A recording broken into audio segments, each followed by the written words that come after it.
¿cuáles son las pruebas más importantes para saber que el sistema de arena está, digamos, balanceado para la producción que se está haciendo? Es una pregunta con una respuesta bastante larga. Bueno,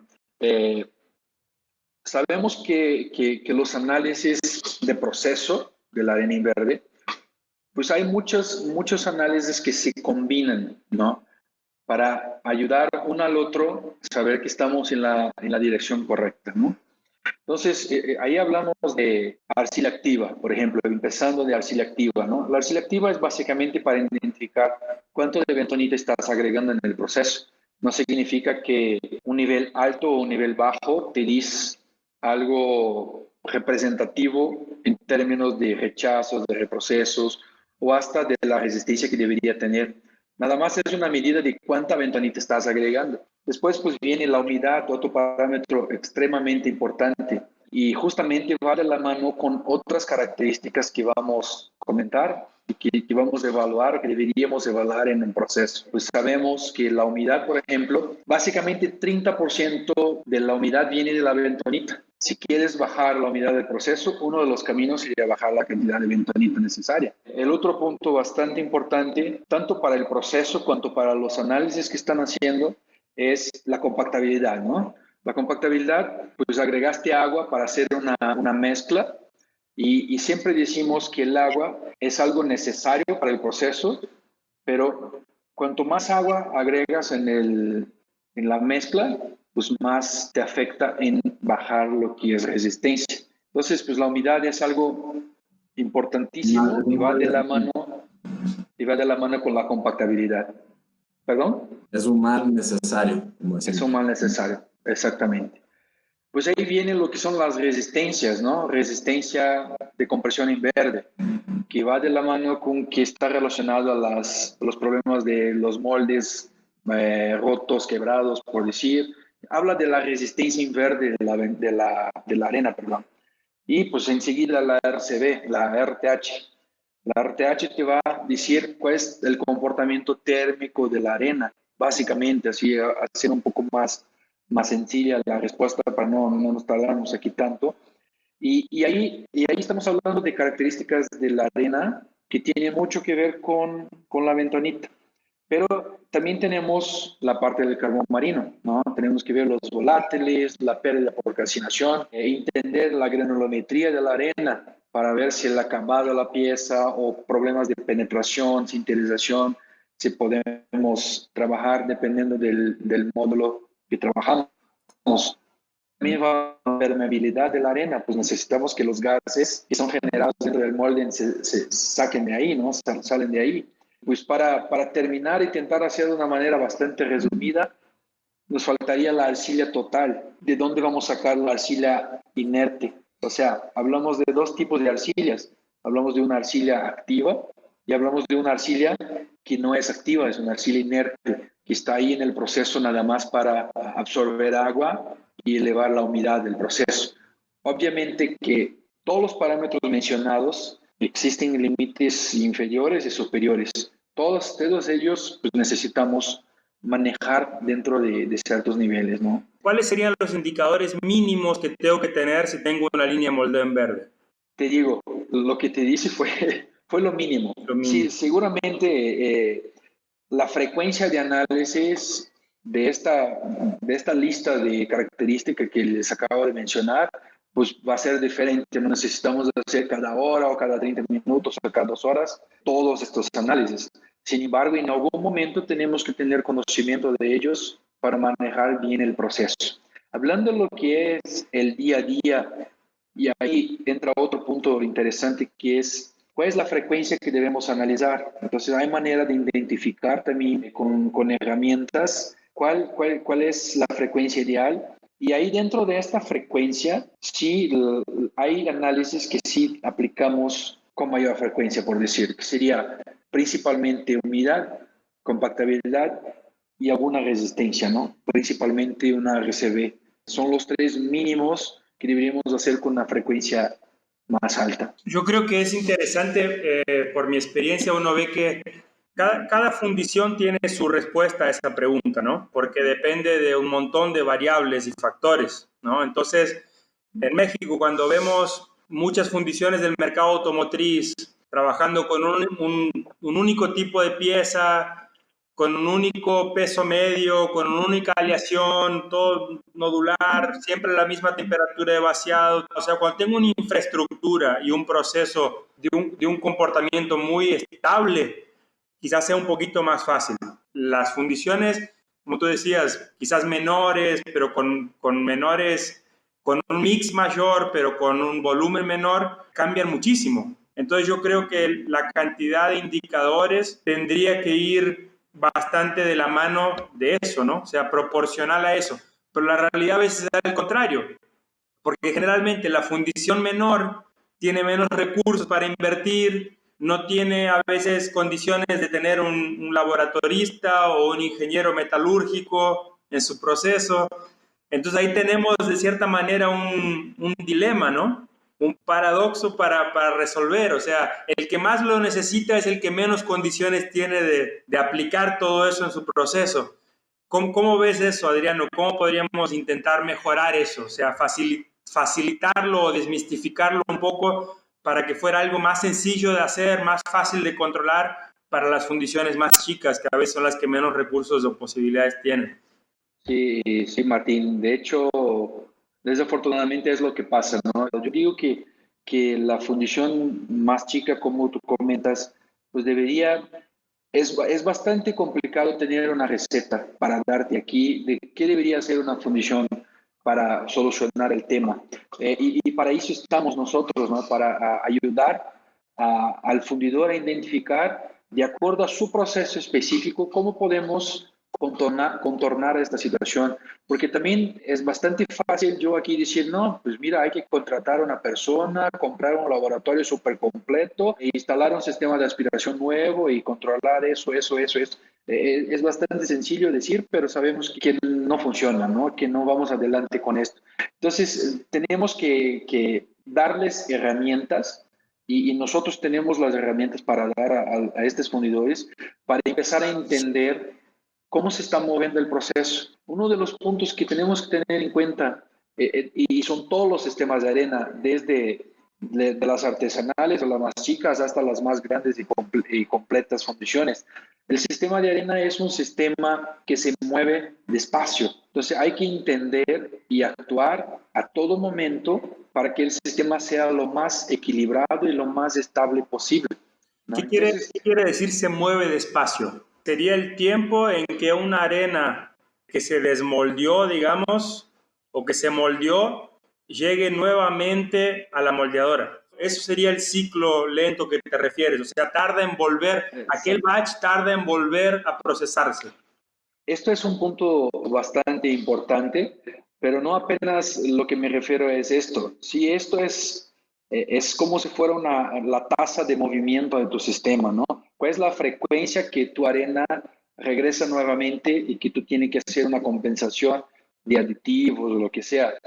Pero cuando tú agregas, en este momento que tú dio una vuelta en el sistema, por decir, que tú agregas la bentonita, el carbón, etcétera, tú estás haciendo un movimiento muy pequeño en lo que se refiere a todo el tamaño del sistema. Entonces, y ahí a lo que voy, muy importante tener definido cuáles son las velocidades de tu sistema, cuáles son los tiempos de ciclo, como tú bien mencionas, para entender cómo se va a mover este sistema. Y con un modelo matemático que tenemos, nosotros podemos identificar cuánto tiempo un sistema tarda a hacer un cambio, ¿no? Sea de betonita, de carbón marino, de arena, nosotros tenemos un modelo matemático que puede identificar en cuántos días, turnos, horas, en la unidad que quiera, cómo van a ser los movimientos, ¿no?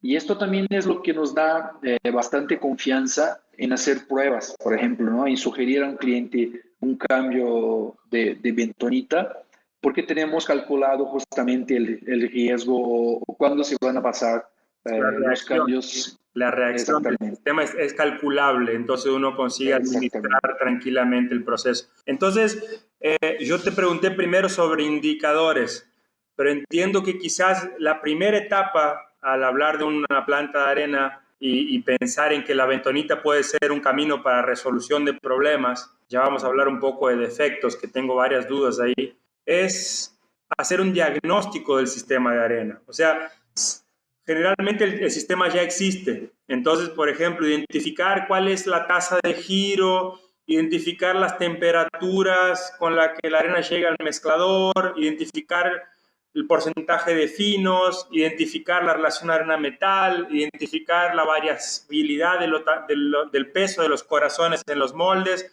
Entonces, por lo que entiendo, primero tú empezarías por ahí, o sea, haciendo un diagnóstico muy claro sobre el proceso, una foto del proceso del cliente, para luego hablar sobre indicadores y ahí sí poder hablar sobre bentonita. Justamente sabemos que las fundiciones son diferentes, ¿no? Aunque tenga los mismos equipos, maneje los mismos minerales, son fundiciones distintas, ¿no? Entonces tenemos que entender, pues, cada fundición, cómo manejan todo esto que tú acabas de comentar, entender todos los tiempos, movimientos, características, tipos de piezas que se vacían, cantidad de decoración que incorpora, qué tipo de decoración es, qué tipo de resina lleva, si esto puede tener una afectación o no en tu sistema.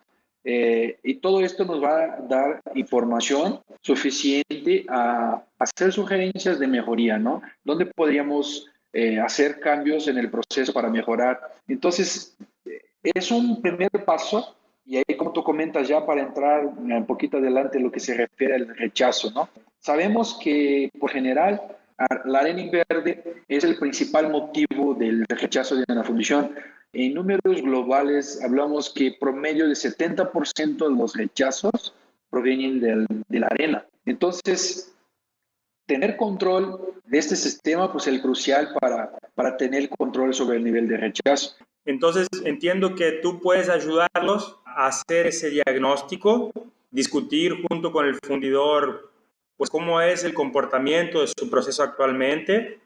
Con base en eso, identificar oportunidades de mejoría, que entiendo que no sea únicamente, por ejemplo, bajar el porcentaje de adición de bentonita, sino que puede ser, pues, muévele un poco a tu ciclo de mezcla, o pues, fíjate de qué manera podemos bajar la temperatura de retorno, o pues vamos a poner un poco más de fuerza en el aspirador porque están llegando muchos finos.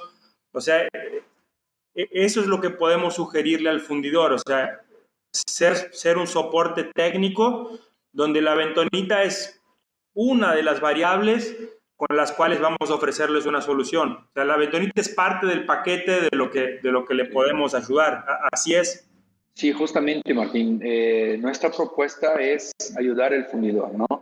Hacer todo este análisis que comentamos aquí, de identificar todos los puntos posibles de mejorías, ¿no? Y como comentamos, varía de cada fundición y hay que entender mucho a detalle cómo se maneja. Y pues obviamente ni siempre la bentonita es el motivo o es la necesidad de cambio, ¿no? Y aparte de esto, siempre vamos a sugerir lo que sea lo ideal para el fundidor, lo que sea lo ideal para que se mejore determinado aspecto necesario para la fundición, ¿no? Es la manera que nosotros hemos trabajado. ¿Cuáles son típicamente los defectos? Tú dijiste que 70% de los rechazos de una fundición generalmente provienen del proceso de arena. ¿Cuáles son típicamente los defectos que pueden estar relacionados a un mal manejo de la bentonita? Vamos a hablar no apenas del mal manejo de la bentonita, pero sí el mal manejo del sistema de arena de manera general. Porque yo digo, la bentonita seguramente, cuando hablamos de defectos por arena, siempre va a estar en la lista, pero sí debe haber una lista, porque tenemos varios puntos a checar, hablando de defectos que pueden estar por solo bastante direccionados a lo que es bentonita, como por ejemplo una resistencia. Vamos a hablar de un molde quebrado, ¿no? Seguramente lo primero que se piensa es que la bentonita no está dando la performance que debería dar. Y sí, debe estar en la lista. Sin embargo, hay que recordar que tenemos un equipo que mezcla la bentonita con la arena y este equipo hay que estar eficiente. Hay que checar también este punto. Hay aspectos del herramental que sí afectan. Hay aspectos de la máquina, la compactación, la extracción, si se aplicó un agente desmoldeante, pues si la placa, si lleva aquecimiento o no, si la arena está muy caliente, si la compacta está muy alta, muy baja. Entonces son diferentes aspectos que hay que preguntarse a visualizar los defectos de fundición, ¿no? Pero hablando de tu pregunta, yo empezaría con la inclusión de arena, ¿no? Yo creo que es el defecto más común, más hablado en todas las fundiciones y en todo el mundo. Y ahí traigo un poquito de provocar a los fundidores que nos asisten, que nos miran, que el defecto de inclusión de arena es una manera de esquivarse de los problemas reales. Y les digo por qué. La inclusión de arena, pues hablando un poquito de lo que es la característica del defecto, ¿no? Una arena salió de un lado y paró dentro de la pieza. Entonces, cuando granallas la pieza, pues ahí está el defecto. Normalmente adentro va a llevar la característica de la arena. Sin embargo, hay que identificar por qué esta arena fue parar ahí. Entonces, lo que yo digo es, la inclusión de arena original es apenas por friabilidad del molde. O sea, la friabilidad es la arena que se despega de la superficie del molde, exactamente, que se despega de la superficie y durante el vaciado de metal se lava esta arena y lleva para dentro de la pieza. Para mí esta es la inclusión de arena original. Sin embargo, si tú tienes un molde quebrado en tu sistema de alimentación, va a generar una inclusión de arena dentro de tu pieza. Si por ocasión tú tienes una darta, una escama en tu sistema de alimentación, se va a generar una inclusión de arena dentro de tu pieza. O sea, existen diferentes aspectos que generan la inclusión dentro en la pieza, pero que no son provenientes exactamente de un defecto con nombre de inclusión de arena, ¿no? Son otros defectos. Y ahí está la dificultad de solucionar el defecto de inclusión de arena, porque justamente no estamos atacando correctamente, ¿no? Y pues sabemos que hay muchas fundiciones que sí ponen bastante energía en desarrollar un herramental bien para que la parte que no es pieza también salga bien y que no genere defectos, pero sabemos también que hay fundiciones que pues lo que importa es la pieza y pues el sistema de alimentación pues no es importante, ¿no? Y ahí están los defectos que se van a generar y se van adentro de la pieza, ¿no? Hablando sobre inclusión, ¿no? De arena, que es un problema, como tú dices, quizás el más comentado y el más común de ver, ¿no? Realmente puede tener muchísimas causas, ¿no? Entonces, desde el diseño del sistema de alimentación, la temperatura del metal, la oxidación del metal genera más arrastre, la altura de vaciado que va a generar más velocidad y por consecuencia más arrastre, la mala utilización de filtros, sí o no. Hay un montón de variables, ¿no? Pero enfocándonos en la bentonita, o sea, sabiendo que hay un montón de otras variables, ¿qué puedo hacer yo con la bentonita para tornar más robusto mi proceso y dejarlo un poco menos susceptible o frágil para que todas esas otras variables no sean tan agresivas a lo que es la inclusión? Y ahí la pregunta no es tan sencilla de contestar porque tenemos un objetivo, ¿no? Que es mejorar las resistencias de la arena inverde para solucionar un problema más allá. Sin embargo, la primera acción sería, necesito mejorar la resistencia y voy a subir la cantidad de bentonita. Pero sabemos que subir la cantidad de bentonita, aumentar la arcilla activa del proceso, nos puede generar otros problemas, ¿no? Tal vez el proceso está ya trabajando en un límite ya superior de la cantidad de humedad, por ejemplo, del proceso, porque como ya comentamos, la bentonita trae una cantidad de humedad bastante grande para el proceso y subir la bentonita no va a ser la solución o podemos solucionar un problema y generar otro problema, como sopladuras, burbujas, etc., ¿no? Entonces, en este momento hay que checar otras posibilidades para solucionar el problema. Uno sería, de entrada, mi sugerencia sería checar, por ejemplo, eficiencia del molino. Quizá no estamos extrayendo la completa capacidad de la bentonita por una deficiencia en nuestro molino. Eventualmente, y ahí entra lo que comentamos también de por qué es tan importante medir diferentes características del proceso, ¿no?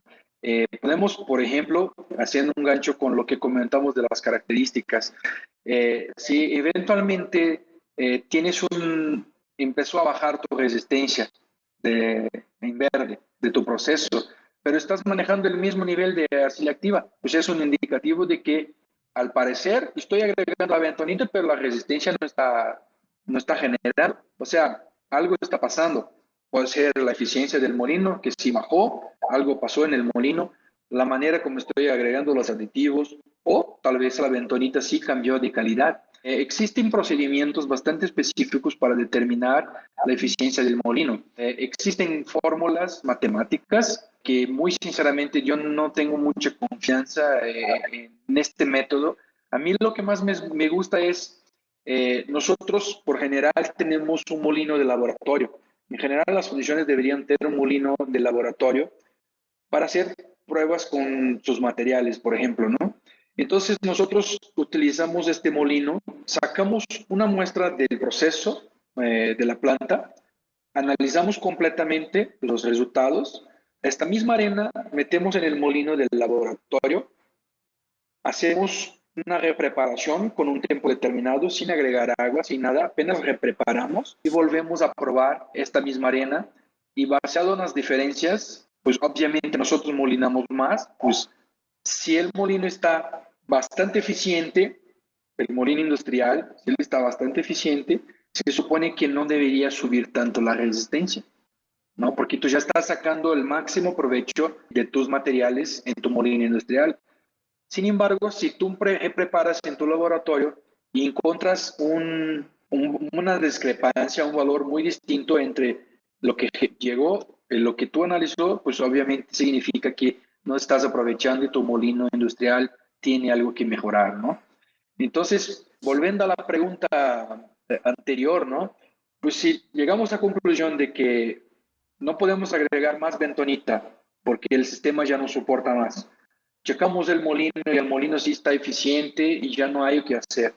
Pues ahí tenemos que pensar si quizá otra bentonita puede generar la resistencia que buscas, ¿no? Y aparte de esto, hay otras variables, ¿no? Que sí pueden afectar determinados resultados y determinadas características para bajar, o sea, manejamos la arena y manejamos números en el sistema de arena con un único objetivo, ¿no? Sacar piezas buenas y sin reproceso. Este es el gran objetivo de un sistema de arena. Uh-huh. Otra pregunta. Cuando uno desmoldea una pieza y ve mucha arena pegada a la pieza o poca arena pegada a la pieza, ¿qué tiene que ver la bentonita con eso? Tiene bastante que ver, aunque el carbón marino tiene una participación en esto, porque sabemos que aplicamos el carbón marino, uno de los motivos es para mejorar el despegue de arena, pero es una consecuencia de la cantidad de bentonita que aplicas también en el sistema, ¿no? La bentonita, como comentamos, absorbe agua y cuanto más bentonitas agregamos en el sistema, más se va a pegar en las piezas en el checkout, ¿no? Podemos compensar subiendo la cantidad de carbón marino, aumentando la cantidad de carbón marino o mejorando hasta la calidad del carbón marino. Sin embargo, yo tengo siempre en mi mente la filosofía de utilizar la mínima cantidad posible de materiales, ¿no? Tenemos que pensar en la sustentabilidad de lo que estamos utilizando, o sea, utilizar lo mínimo posible. ¿Cuánto pues estamos aportando menos dinero, ¿no? Entonces podemos bajar cantidad de bentonita, bajar cantidad de carbón marino, arena nueva, pues va a ser más interesante para el fundidor. Perfecto, perfecto. Adriano, ¿es correcto decir, comparando una bentonita sódica natural contra una bentonita activada, que la activada tiene mejores características de shakeout? Sí y no, ¿no? De verdad, la característica de checkout y algunas otras características de la bentonita vienen de su base, de su mineral. Por general, las bentonitas activadas sí tienen una característica de desmoldeo más facilitada. Por general, sí.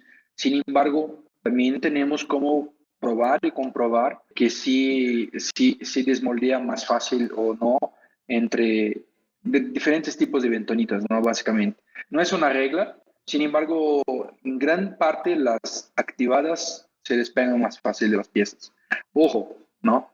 Ahí hay que poner una comparación, porque por general una bentonita activada de mala calidad te va a requerir una cantidad de bentonita mayor en el sistema que te va a perjudicar el desmoldeo, ¿no? Entonces hay que ser una bentonita activada de buena calidad. Yo entiendo que cuando voy a hacer un molde de arena en verde, generalmente, pues yo trabajé con máquinas de moldeo en verde y lo que uno siempre buscaba era la compactabilidad. O sea, quería que después de hacer la gran compresión de la moldeadora, tenía que yo apretar y ver que estaba bien duro, con una buena resistencia, lo más uniformemente posible. Buscaba eso para que el molde durante su proceso original, o sea, sin tener contacto con el calor del metal, se mantuviera íntegro, que no soltara arena, que no se quebrara. ¿Para qué? Para que después no tuviera defectos relacionados a ese tipo de problemas. Y después, pues tenía que tener otro tipo de resistencia que era para cuando recibiera el metal, ¿no? Entonces, tú dijiste que busco dos características o propiedades diferentes para dos momentos diferentes para la vida de un molde, ¿no?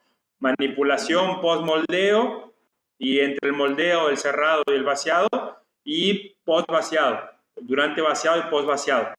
Entonces, ¿cuáles son? No entendí bien. El ensayo de RTV y RTH es para el pre-vaciado. ¿Es así? De hecho, el RTV es algo que casi no se aplica. Muy pocas empresas tienen el equipo para hacer una resistencia que llamamos resistencia de tracción en verde, ¿no? Primero porque tiene una correlación muy grande con la resistencia de compresión en verde, ¿no? Entonces, yendo un poquito más a fondo, cuando extraímos el molde del herramental, cuando hacemos la extracción, sea horizontal o vertical, cuando imaginamos este movimiento, sí es un movimiento de tracción que se está haciendo entre el herramental y el molde, ¿no? De arena. Sin embargo, la compresión inverde, por tener una alta correlación con esta prueba, pues sí es suficiente, ¿no?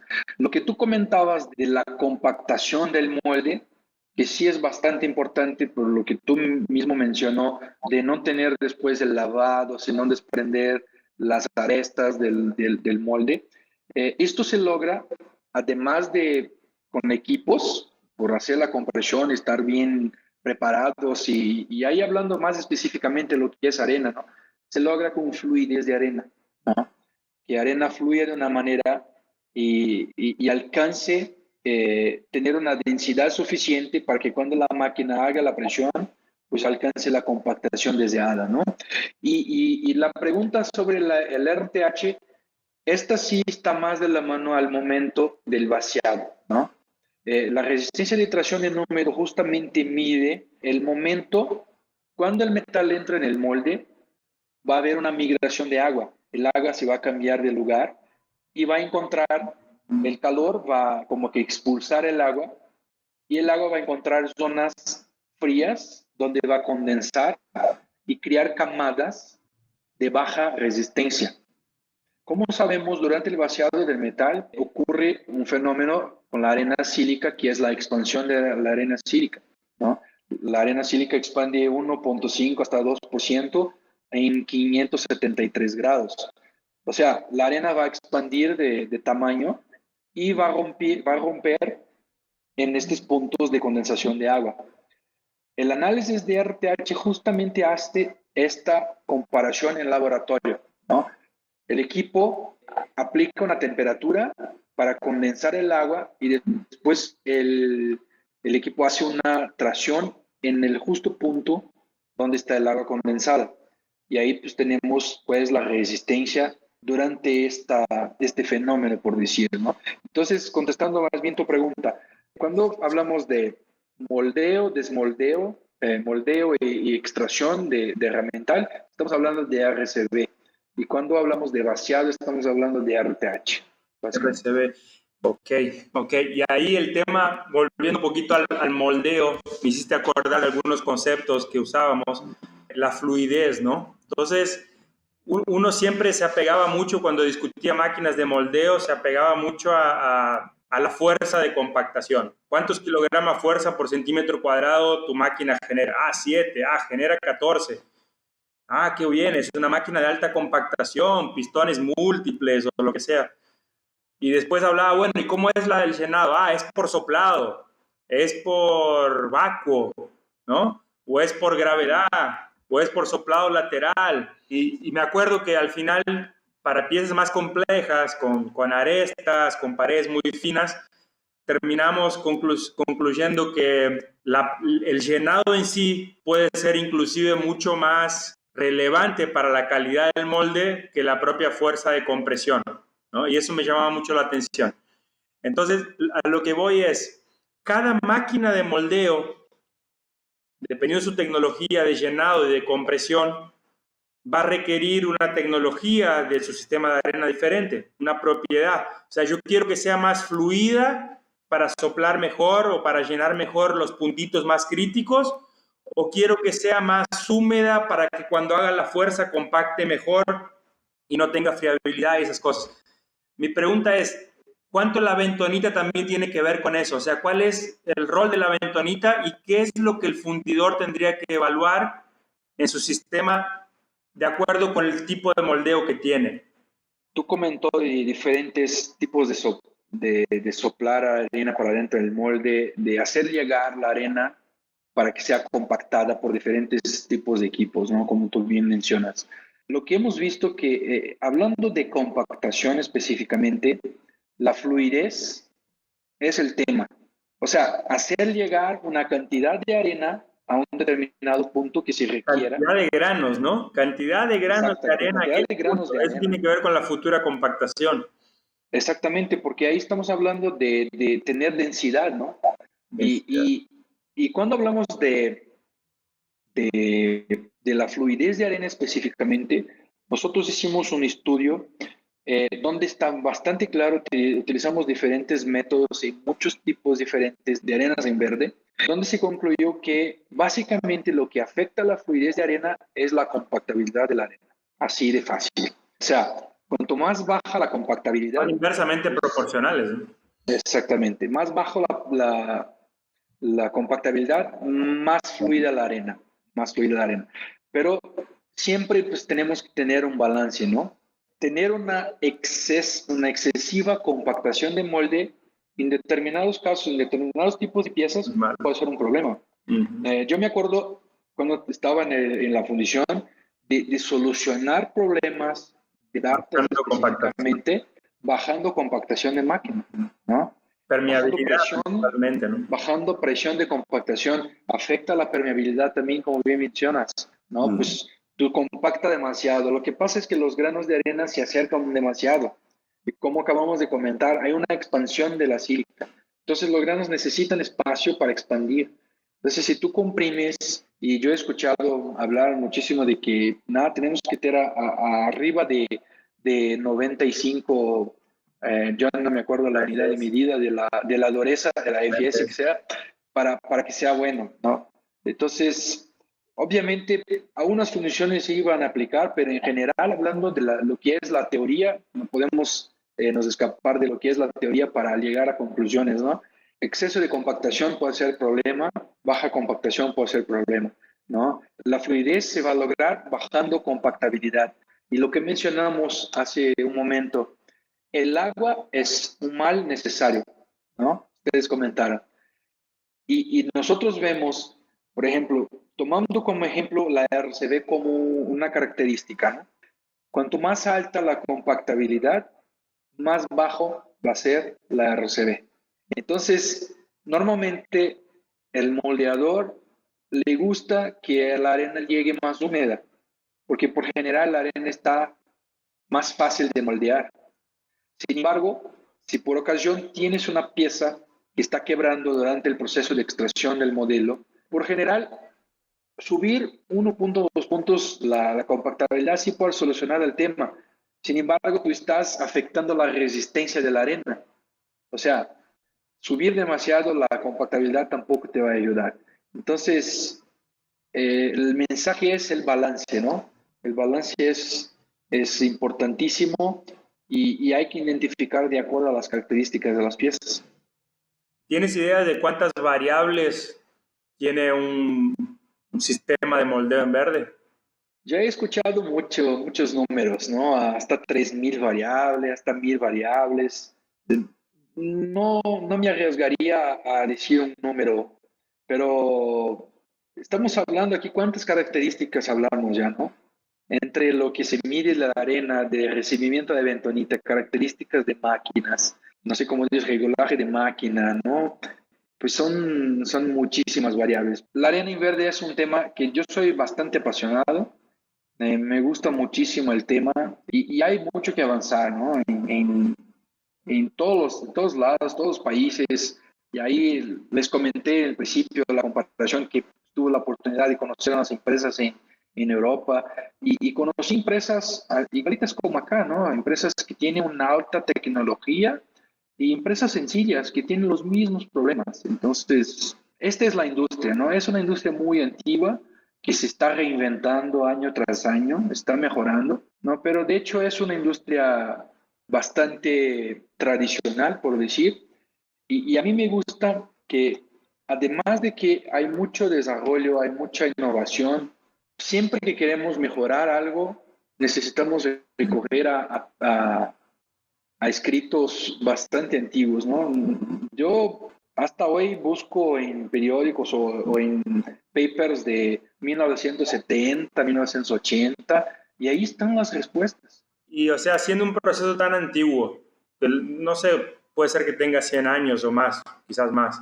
Yo creo que más. ¿Qué crees? ¿Puede venir algún sustituto? ¿Ya hubo algún producto sustituto para la bentonita en sí o para el proceso en sí? ¿Cómo ve Clariant el futuro del proceso de arena en verde en la fundición? ¿Hay algo que pueda sustituir la bentonita que te genere mejores propiedades con un costo-beneficio mejor? ¿Se han hecho estudios en ese sentido? ¿Algún otro mineral? ¿Sabe? ¿Qué puedes comentarnos sobre el futuro de todo esto? Sí, de hecho, Clarente tiene un departamento de innovación bastante grande y invertimos mucho en este tema en diferentes áreas, ¿no? De hecho, participo todos los años de workshop de innovaciones para justamente tocar en este tema, ¿no? Qué podemos encontrar de tecnología y novedad para la industria de fundición? Más bien por toda la abundancia que todavía hay en todo el mundo de este mineral. No digo que no se busque alternativas, pero yo digo que no hemos encontrado algo lo que se refiere a las bentonitas. Y como les comenté, este año tenemos a presentar a México una innovación bastante interesante. No va a eliminar la bentonita, sin embargo va a ayudar el medio ambiente, la sustentabilidad, bajando consumos, mejorando descarte de residuos en las fundiciones y mejorando aspectos técnicos bastante interesantes también en el proceso.